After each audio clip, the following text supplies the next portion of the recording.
नमस्कार दर्शक बंधु मु जीवन स्वागत करुच्ची मोर आज गोटे नया भिडियो तो दर्शक बंधु आपने बहुत सारा कमेंट करते कि सुभद्रा पैसा को नहीं तो जोटा कि मुझे आज भिडियो मध्य जनइबी। तो जब भिडियो भल लगी तो भिडियो को लाइक कर चैनल को सब्सक्राइब करने जमाई भूलु।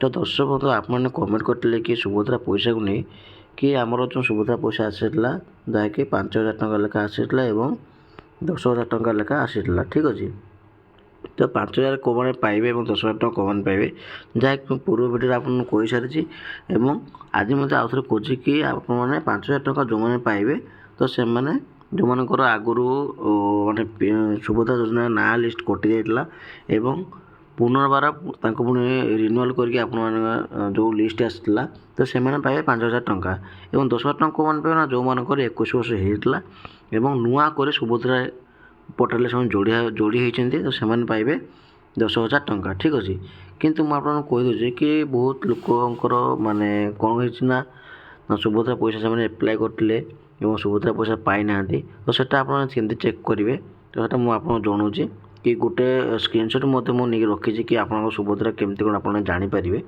ठीक अच्छे तो सेटा मुझे देखिए आपको केमती कौन आप सुभद्रा रिजेक्ट होते आपड़ केमती जानवे जो सुभद्रा आप पैसा पाई ना 5,000 कि 10,000 टଙ୍କା आप पाई ना जहाँकि आप मैंने समस्ते अपेक्षा करते कि केबे आम अपडेट आसो कि आम निज निजर आवेदन स्थिति आप देखिपारे। ठीक अच्छे जहाँकि 5,000 रही और 10,000 टଙ୍କା रही है मुझे जनाऊँगी। देखूँ आपको किसी कर सुभद्रा ओडिशा government.in आपको सर्च करार अच्छी सर्च कर सारापर आप गोटे पोर्टाल पलि आस पोर्टाल पलि आसापर आपने देखिए तो लिखाई ये कि आवेदन स्थिति।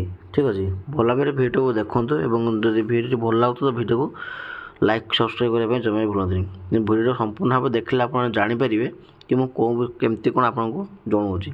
ठीक अच्छे देखो लिखाई देखो ये आवेदन स्थिति लिखाई। ठीक अच्छे तो ये आवेदन स्थिति पर कौन करें आवेदन स्थिति पर आपने क्लिक करेंगे तो क्लिक कर सारापर देखो सुभद्रा पोर्टाल टोटाल आप डिटेल्सटा बाहरी आसो। देखो ये लिखाई नागरिक लॉगिन एवं आधार कार्ड नवीन देखो जो भल गोटे गोटे आसूँ गोटे फर्म आसी कि आवेदन फर्म दाखल कर 24 घंटा पर आवेदन स्थिति सुभद्रा पोर्टाल उपलब्ध हम तमाने आप बुझीपार जदि आप नुआ सुभद्रा एप्लाय कर 24 घंटा पर आपने निज स्टाटस आप चेक करें। ठीक अच्छे तो भल भाव देखो भिडियोटे निज स्टाटस आप चेक करें।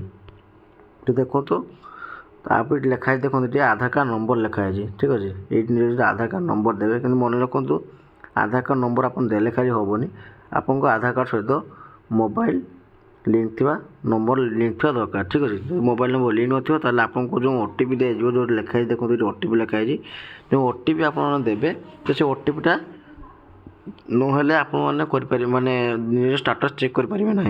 ठीक अच्छे देखो ये आप निज आधार कार्ड नंबर देदेवे एवं ये छोट घर गोटे अच्छी छोट घर उपर ठीक चिन्ह मारे ठीक चिन्ह मार सारापर आपको लॉगिन करार अच्छी देखो लिखाई लॉगिन अच्छी लॉगिन कर सारापर कौन हम ना आप गोटे ओटीपी जीव कौटिकी ना निज निज मोबाइल को आपको गोटे ओटीपी जीव। ठीक अच्छे ये मोबाइल नंबर गोटे ओटीपी जीव से ओटीपी देवे ओटीपी दे सारापर आपको निज निजर स्थिति आप चेक करें।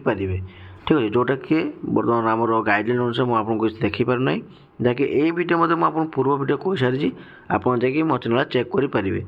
ठीक अच्छे तो मुझे जो गोटे लोकंर आमर माँ गोटे मु कौन करी लॉगिन कर ओटीपी देखी सुभद्रा पैसा आसनी से आपको देखा दूसरी। ठीक अच्छे देखो तो मुझे माँ को माने स्टाटस चेक करी स्टाटस चेक कर सारा कौन है ना 3 थर से एप्लाय करते। ठीक है 24 तारीख 24-25 एप्लाय करते एप्लाय करते 25-26 एप्लाय करते कि कौन अच्छे देखो आर्थिक वर्ष लिखाई आर्थिक वर्ष लिखाई श्रेणी मैंने आपंकर कौ टाइप आप पैसाटा आसो ये KYC केमती अच्छी ना KYC टोटाल आप कम्प्लीट होगी KYC कौ प्रकार अच्छी ना बायोमेट्रिक टाइप KYC अच्छी स्थिति कौन अच्छी ना रिजेक्ट देखो भल भाव ये लिखाई आपंकर 3टा मोटे किस्ती आपंकर रिजेक्ट होती किंतु कौन पाई ना DLSC एवं सब गुड़ाक देखो लिखाई DLSC माने आप बुझीपार तो DLSC फुल फॉर्म कौन अच्छी DLSC मान। ठीक अच्छे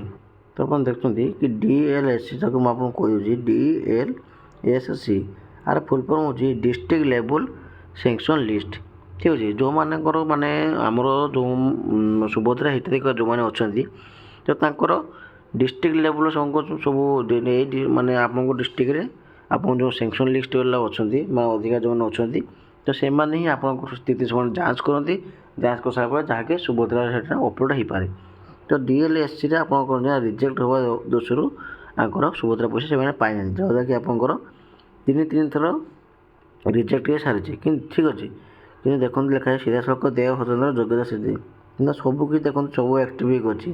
ଆର୍ଥିକ ବର୍ଷ କେଉଁ ବର୍ଷ ଆପଣମାନେ ଆପ୍ଲାଏ କରିଥିଲେ, ତ କେମିତି କ'ଣ ପଇସା ଯିବ, ଏଇ କେଉଁ ସ୍ଥିତି କେମିତି ଅଛି, ଏଇ କୌଣସି କେଉଁ ପ୍ରକାର ଅଛି, କିନ୍ତୁ ସ୍ଥିତି ଆପଣଙ୍କର ରହିଛି ରିଜେକ୍ଟ ଲିଷ୍ଟ ରହିଛି। ଠିକ୍ ଅଛି, ତ ଖାରଜ କାରଣ ଗୁଡ଼ିକ ଏଇଟା ମଧ୍ୟ ରହିଛି।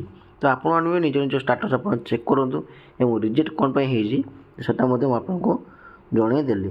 ଠିକ୍ ଅଛି, ଯଦି ଭିଡ଼ିଓ ଭଲ ଲାଗିଥିବ ତ ଭିଡ଼ିଓକୁ ଲାଇକ୍ କରି ଚ୍ୟାନେଲଟିକୁ ସବସ୍କ୍ରାଇବ୍ କରିବା ପାଇଁ ଜମା ବି ଭୁଲନ୍ତୁନି।